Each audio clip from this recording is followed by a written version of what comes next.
بسم اللہ الرحمن الرحیم۔ اکثر میں اپنی ویڈیوز کے اندر طبعی اور غیر طبعی کا لفظ استعمال کرتا ہوں، تو میرے ویورز کے لیے یہ سمجھنا نہایت ضروری ہے، کیونکہ آگے جتنی ویڈیوز ہوں گی اس کے اندر یہ الفاظ استعمال ہونے ہیں۔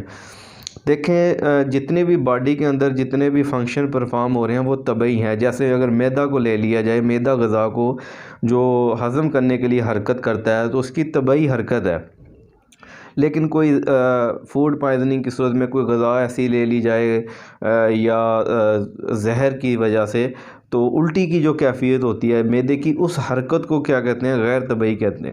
اسی طرح جو پھیپھڑے سانس کے ذریعے حرکت کرتے ہیں یہ اس کی طبعی حرکت ہے، لیکن کھانسی کی صورت میں جو پھیپھڑے حرکت کرتے ہیں اس کی غیر طبعی حرکت ہے۔ اگر حرارت اور ہیٹ کی بات کر لیجیے، جو سورج کی روشنی ہے اس سے جو ہیٹ مل رہی ہے وہ طبعی ہے۔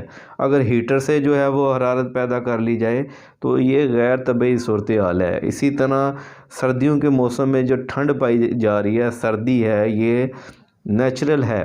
اسی طرح اگر اے سی سے جو ہے سردی پیدا کر دی جائے تو یہ ان نیچرل ہے، آرٹیفیشل ہے۔ درخت کی جو ٹہنی کے اندر جو نمی پائی جاتی ہے وہ طبعی ہے، لیکن اگر خشک لکڑی کو پانی میں گیلا کر دیا جائے تو وہ جو اس کی نمی ہوگی وہ غیر طبعی ہے۔ تو جتنے بھی باڈی کے اندر امراض پیدا ہوتے ہیں وہ غیر طبعی صورتحال کی وجہ سے ہوتے ہیں۔